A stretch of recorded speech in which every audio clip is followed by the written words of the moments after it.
Salam jumpa sahabat M2TV dimanapun Anda berada.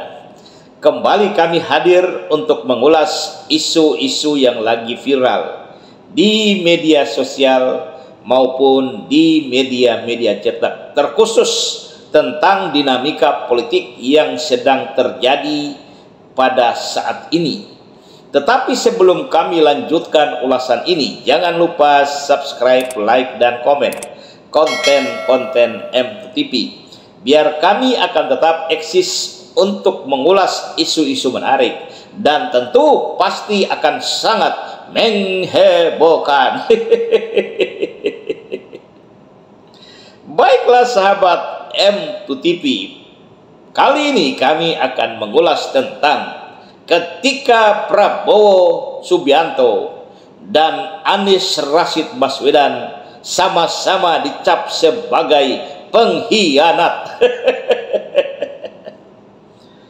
Judul ini kami angkat di latar belakangi dinamika politik kekinian ketika Partai Kebangkitan Bangsa dan Partai Nasdem beberapa hari ini telah menyepakati dan mendeklarasikan pasangan Anies Rashid Baswedan dan Muhaimin Iskandar sebagai bakal calon presiden dan calon presiden Republik Indonesia tahun 2024 nanti, di mana publik telah mengetahui bahwa Partai Kebangkitan Bangsa sebelumnya bagian daripada Koalisi Indonesia Maju yang kira-kira baru dibentuk beberapa hari yang lalu bersamaan dengan Partai Gerindra, Partai PAN, dan Partai Golkar. Kemudian Anies Rashid Baswedan mulanya berasal dari Koalisi Perubahan yang diprakarsai oleh Partai Nasdem, Partai Demokrat, dan Partai PKS. Tetapi sesuatu telah terjadi di mana hal ini di luar daripada pemikiran ataupun pengamatan dari para pengamat politik di Indonesia, bahwa memang beberapa pengamat politik memang menyatakan bahwa berkemungkinan koalisi-koalisi yang telah terbentuk berpotensi untuk bubar. Tetapi perubahan ataupun potensi bongkar pasang koalisi partai-partai politik yang sudah siap untuk mengusung bakal calon presiden Republik Indonesia tahun 2024 yang terjadi sekarang ini telah memberikan satu kejutan yang luar biasa. Hal ini karena ketika Partai Kebangkitan Bangsa yang semula tergabung dalam Koalisi Indonesia Maju bersama-sama dengan Partai Golkar, Partai PAN, dan Partai Gerindra mengambil langkah cepat menerima pinangan dari Partai Nasdem yang semula tergabung dalam Koalisi Perubahan bersama-sama dengan Partai Demokrat dan Partai PKS.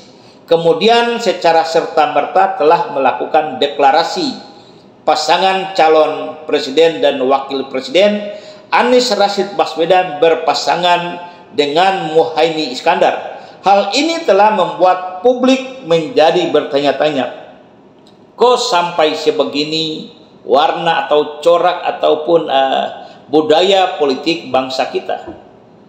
Tetapi ini merupakan sesuatu yang sepertinya biasa karena ada pendapat dari seorang ahli sosiologi dan politik berkebangsaan Inggris, Will Rogers, berpendapat bahwa ketika satu perubahan yang sontak terjadi, maka orang akan beranggapan bahwa para komedian itu adalah sesuatu tugas yang sangat serius, sedangkan para politikus itu adalah lelucon. Dan memang publik atau rakyat Indonesia sedang menyaksikan satu pertunjukan yang cukup menarik. Publik atau rakyat Indonesia sedang menikmati satu tontonan yang sangat menggelikan dari lelucon yang sedang diperankan oleh elit-elit partai politik bangsa ini. Terkadang publik tertawa, juga ada rasa sakit hatinya Ketika elit-elit partai politik beranggapan bahwa ingkar daripada apa yang telah diperjanjikan adalah hal yang biasa, ini kan merupakan sesuatu yang tidak baik bagi masyarakat. Artinya, yang semestinya partai-partai politik sesuai dengan undang-undang partai politik memiliki tanggung jawab besar untuk memberikan pendidikan politik yang baik kepada masyarakat. Tetapi budaya politik yang sedang dimainkan oleh elit-elit partai politik kita sekarang adalah budaya politik kepentingan. Kepentingan untuk berkuasa, kepentingan untuk memperoleh jabatan, dan kepentingan untuk meraih kekuasaan. Apapun bisa mereka lakukan. Walaupun itu sampai pada tingkat pengkhianatan, pembohongan, bagi elit-elit politik bangsa kita itu adalah hal yang biasa. Ketika Partai Kebangkitan Bangsa dan Partai Nasdem dengan gerak yang begitu cepat mendeklarasikan pasangan Anies Rashid Baswedan Muhaimin Iskandar sebagai bakal calon presiden dan bakal calon wakil presiden yang akan diusung oleh Partai Nasdem dan Partai Kebangkitan Bangsa, juga mungkin Partai PKS nanti dalam pemilihan presiden tahun 2024 nanti.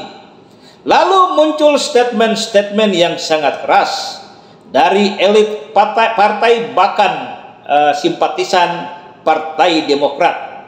Dan sekarang lagi tren kata-kata yang dinyatakan oleh mereka adanya pengkhianatan. Ya, adanya pengkhianatan. Apa itu pengkhianatan? Pengkhianatan dalam Kamus Besar Bahasa Indonesia diartikan sebagai perusak, pemutus, penghancur satu hubungan yang telah disepakati bersama dan meninggalkan atau ingkar daripada apa yang telah diperjanjikan. Dan mari kita bahas, apakah ada pengkhianatan di antara partai politik yang telah membentuk koalisi? Apakah ada pengkhianatan yang dilakukan oleh Anies Rashid Baswedan? Apakah ada pengkhianatan yang dilakukan oleh Muhaimin Iskandar? Sudah jelas, sebelum pembentukan suatu koalisi atau di dalam pembentukan suatu koalisi ada yang namanya kesepakatan internal partai-partai yang tergabung dalam koalisi tersebut. Bagi koalisi perubahan, apa yang dinyatakan bernama piagam koalisi perubahan, di mana dalam piagam itu ada tertera hak-hak, kewajiban-kewajiban yang patut dilaksanakan oleh semua partai yang tergabung dalam koalisi. Hal yang sama juga terjadi di internal Partai Gerindra dan Partai Kebangkitan Bangsa, di mana sejak semula publik pun sudah mengetahui bahwa antara Partai Gerindra dan Partai Kebangkitan Bangsa telah terbentuk satu koalisi yang bernama Koalisi Kebangkitan Indonesia Raya. Dalam koalisi ini juga ada yang dinamakan kesepakatan bersama internal koalisi.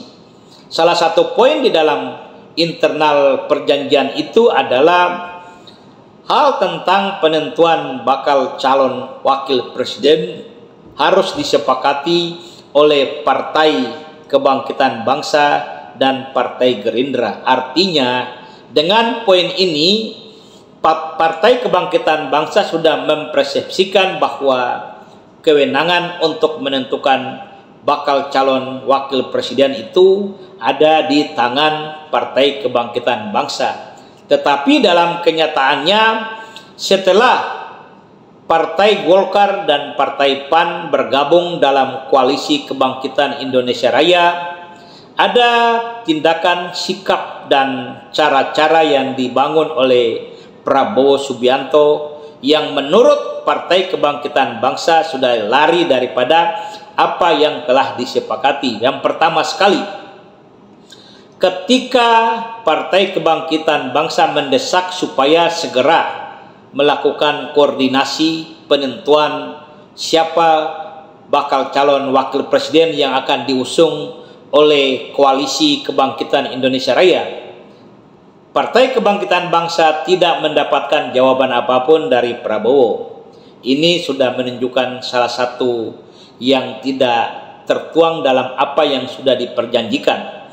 Kemudian lagi dalam beberapa hari yang lalu, dengan serta-merta Prabowo Subianto menggantikan nama koalisi dari Koalisi Kebangkitan Indonesia Raya menjadi Koalisi Indonesia Maju. Hal ini membuat internal Partai Kebangkitan Bangsa menjadi kecewa karena perubahan nama daripada koalisi itu sendiri tidak didasarkan kesepakatan bersama atau adanya musyawarah terlebih dahulu sebelum terjadi perubahan nama, sehingga internal Partai Kebangkitan Bangsa memutuskan bahwa ada upaya-upaya yang disebutkan pengkhianatan dan mereka bersepakat untuk meninggalkan Partai Gerindra.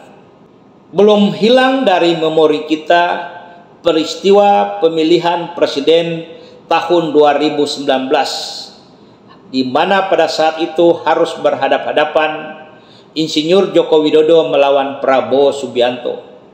Pertarungan pada saat itu cukup keras, persaingan sangat ketat, sehingga para tim sukses, para pengusung partai-partai politik harus bekerja keras mati-matian untuk memenangkan calonnya masing-masing. Dan ketika Insinyur Joko Widodo terpilih sebagai Presiden Republik Indonesia yang ketujuh atau yang kedua kalinya, dan pada saat pembentukan kabinet dalam jajaran pemerintahan Presiden Joko Widodo, dengan enteng Prabowo Subianto masuk dalam jajaran menteri di kabinet Presiden Joko Widodo. Lalu muncul kekecewaan, lalu muncul umpatan yang keluar dari tokoh-tokoh yang selama ini mendukung Prabowo Subianto. Mereka sudah merasakan bahwa dengan berpeluh keringat, mengorbankan jiwa, harta, dan tenaga mereka untuk mendukung seorang Prabowo Subianto. Tetapi ketika dia ingin menjadi menteri dalam jajaran pemerintahan Presiden Joko Widodo, tidak ada satu patah kata pun keluar dari mulutnya untuk meminta izin atau berpamitan dari tokoh-tokoh ini. Dan sudah tentu pasti mereka akan sangat kecewa. Lalu muncul kata pengkhianatan. Jadi ini merupakan satu pelajaran bagi kita bahwa sebeginikah budaya politik bangsa kita. Hal penting yang dapat kita ambil daripada kejadian-kejadian para politikus kita ini, bahwa di dalam internal partai politik yang sebegitu kecil saja mereka bisa saling mengkhianati. Bagaimana mungkin dia akan memerintah negara yang sebegini besar? Kepercayaan apa yang bisa masyarakat dapat dari mereka yang sudah, yang pernah, yang bisa mengingkari apa yang sudah diperjanjikan antara sesama mereka? Hal baik apa yang akan rakyat dapatkan ketika calon pemimpinnya sangat mudah sekali melupakan apa yang pernah diperjanjikannya? Hal baik apa yang akan didapatkan oleh bangsa ini ketika calon pemimpinnya suka sekali berkhianat? Ini tentu akan menjadi satu pertimbangan bagi seluruh rakyat Indonesia untuk menentukan pemilihannya dalam pesta pemilihan presiden tahun 2024 nanti. Artinya sebagai seorang calon pemimpin bangsa yang besar ini, Publik tidak mengharapkan seorang pemimpin itu harus betul-betul sempurna. Tetapi hal-hal tentang integritas itu merupakan kewajiban yang harus ditunjukkan oleh setiap calon pimpinan supaya bisa mendapat kepercayaan. Lah kalau pemimpin sudah dianggap sebagai seorang pengkhianat, kalau calon pemimpin sudah dianggap sebagai pengkhianat, apa yang akan masyarakat dapatkan? Tetapi sesungguhnya kita tunggu bagaimana penilaian masyarakat ke depan terhadap politikus-politikus kita, kepada calon-calon presiden kita yang sedang memainkan sandiwara dan lelucon politiknya.